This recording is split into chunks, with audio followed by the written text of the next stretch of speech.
Assalamualaikum warahmatullahi wabarakatuh. Perkenalkan, nama saya Nabila Ailarasati dengan NPM 247822022 dari Program Studi Teknologi Rekayasa Internet. Jadi dalam video kali ini saya akan menjelaskan proses penerapan algoritma random forest untuk klasifikasi pada dataset transaksi e-commerce. Nah, jadi di penjelasan kali ini saya akan memulai dari tahap pengenalan dataset, yaitu pre-processing, pemilihan fitur, kemudian pelatihan model, visualisasi hasil menggunakan Matplotlib dan Seaborn, dan evaluasi model. Nah, jadi seluruh proses itu dilakukan menggunakan Python dan library scikit-learn sebagai alat utama untuk machine learning. Nah, di sini di bagian kode yang pertama di sini saya melakukan import library. Nah, bagian pertama ini saya mengimport library menggunakan Pandas dan NumPy untuk pengolahan data, Matplotlib dan Seaborn itu untuk visualisasi, kemudian fungsi-fungsi seperti scikit-learn atau di sini sklearn seperti train test split, random forest classifier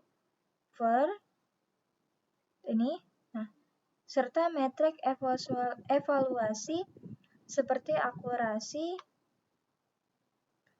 akurasi, recall, kemudian precision, F1 score, dan ROC AUC. Nah, selain itu saya juga mengimport library untuk membuat conversion matrix dan grafik ROC AUC score itu. Nah, jadi semua library ini adalah standar yang digunakan dalam proses machine learning. Nah, lanjut. Yang kedua, di sini saya melakukan load dataset. Jadi setelah library siap, tahap berikutnya adalah membuat dataset menggunakan Pandas Read CSV. Jadi dataset ini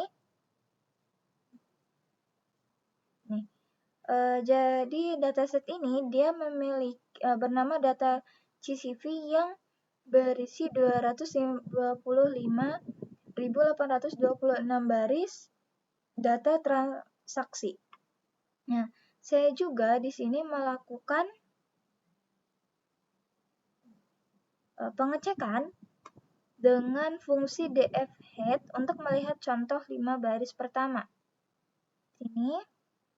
Nah, kemudian di sini juga di bagian sini terlihat beberapa kolom penting seperti di bagian sini, itu invoice note, stock code, description, quantity, invoice data, unit price, customer ID, dan country.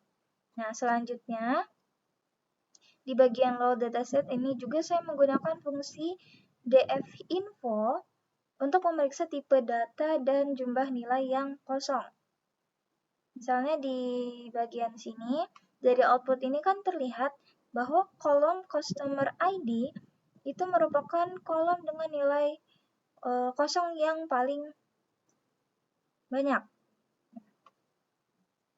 Lalu selanjutnya, yang keempat, di sini yang ketiga, yaitu di sini saya melakukan tahap pembersihan data atau data cleaning atau juga disebut dengan tahap pre-processing. Jadi dataset ini dia memerlukan beberapa langkah pembersihan agar layak digunakan. Nah, pertama saya di sini melakukan yaitu menghapus baris yang memiliki customer ID kosong. Nah,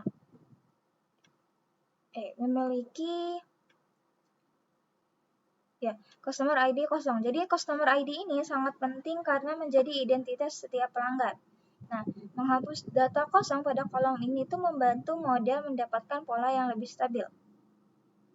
Kemudian yang kedua di sini saya membuat fitur baru bernama total price, yaitu hasil dari quantity dikali unit price, Kemudian fitur total price ini memberi informasi tambahan tentang nilai transaksi secara keseluruhannya. Dan yang ketiga, di sini saya menghapus duplikasi dengan drop duplicates. Jadi duplikasi dapat menyebabkan model belajar pola yang salah atau bias terhadap data tertentu. Nah, yang keempat, di sini juga saya memeriksa kolom quantity. Jadi jika ada transaksi normal dengan quantity negatif, maka datanya dihapus karena tidak valid. Kecuali itu transaksi cancel. Yang di sini ada label cancel juga kan, yang invoice-nya diawali dengan label C. Jadi tahap ini, dataset itu menjadi lebih ringkas, bersih, dan siap digunakan. Ini untuk dataset akhirnya. Lalu selanjutnya, di sini kan ada, sebelumnya saya bilang ada label cancel. Jadi untuk membuat variabel target, saya menggunakan kolom invoice no. Jadi transaksi yang diawali huruf C itu menandakan bahwa transaksi tersebut itu dibatalkan atau cancel. Nah, di sini saya membuat kolom dengan nama canceled. Jadi jika invoice no dimulai dengan huruf C, maka nilai cancelednya adalah 1. Nah, jika tidak, maka nilainya adalah 0.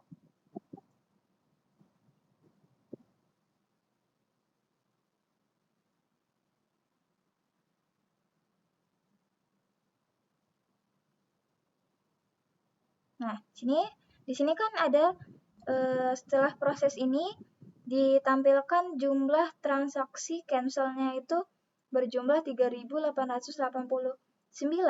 transaksi yang dibatalkan dari total 225.000 data yang ada di dataset e-commerce. Selanjutnya di sini saya akan menjelaskan pilih fitur.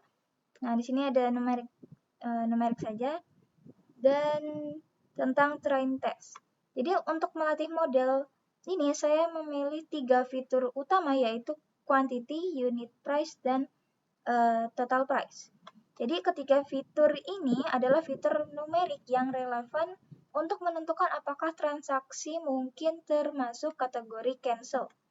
Jadi setelah memilih fitur ini, saya melakukan proses, yaitu proses train test split dengan membagi data menjadi 80% data latih dan 20% data uji.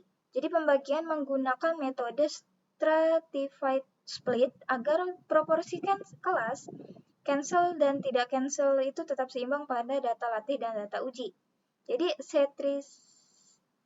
stratified split itu penting karena data cancel sangat sedikit dibanding data normal.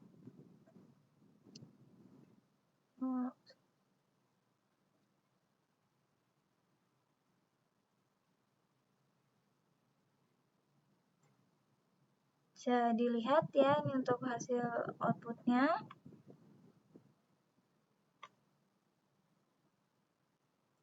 Nah, selanjutnya di sini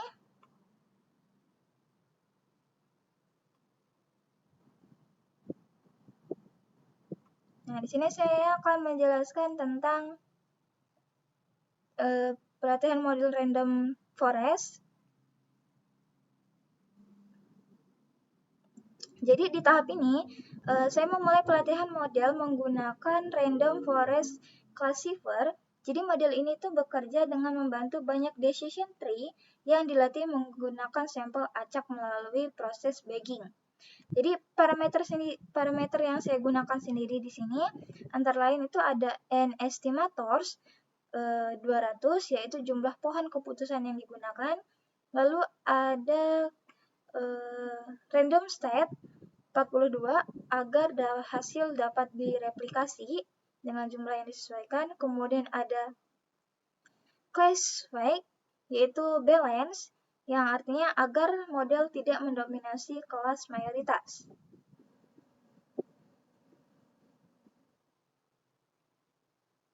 Nah, kemudian model ini dilatih menggunakan ini, fungsi ini, fit, x, train, y, train. Nah, selanjutnya di sini saya akan menjelaskan evaluasi model. Jadi setelah model selesai dilatih, saya melakukan prediksi pada data uji. Kemudian saya menghitung beberapa metrik evaluasi seperti akurasi, precision, recall, F1 score, ROC, EOC. Nah, di sini ada hasilnya. Hasilnya menunjukkan performa model itu sangat baik. Model ini sangat baik, di mana seluruh metrik itu memiliki nilai 1,0 atau 1 menandakan prediksi itu sempurna. Nah, lanjut ke bagian yang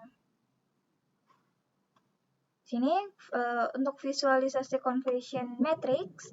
Jadi di sini saya membuat grafik conversion matrix menggunakan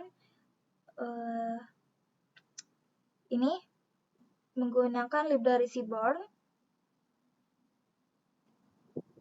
Nah, jadi pada grafik ini bisa dilihat grafiknya. Nah, dari grafik ini terlihat bahwa model memprediksi 31.236.000 transaksi normal sebagai normal dan 778 transaksi cancel sebagai cancel. Jadi tidak terdapat kesalahan prediksi sehingga tidak ada nilai false positif atau false negatif.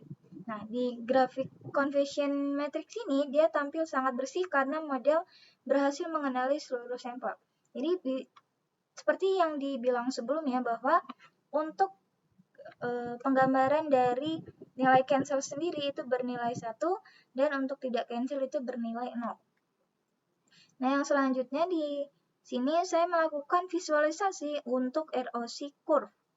Nah, jadi di sini ada tampilan untuk visualisasi ROC curve random forest. Nah, di sini dia memperlihatkan hubungan antara false positif rate dan true positive rate. Nah, jadi kurva ROC yang dihasilkan menempel pada sisi kiri atas grafik yang menandakan kemampuan klasifikasi yang sangat baik. Dan nilai AUC-nya itu sebesar 1, mengkonfirmasi bahwa model hampir sempurna dalam membedakan transaksi cancel dan tidak cancel. Nah, ROC curve itu merupakan salah satu visualisasi yang sangat penting dalam melihat stabilitas model secara keseluruhan.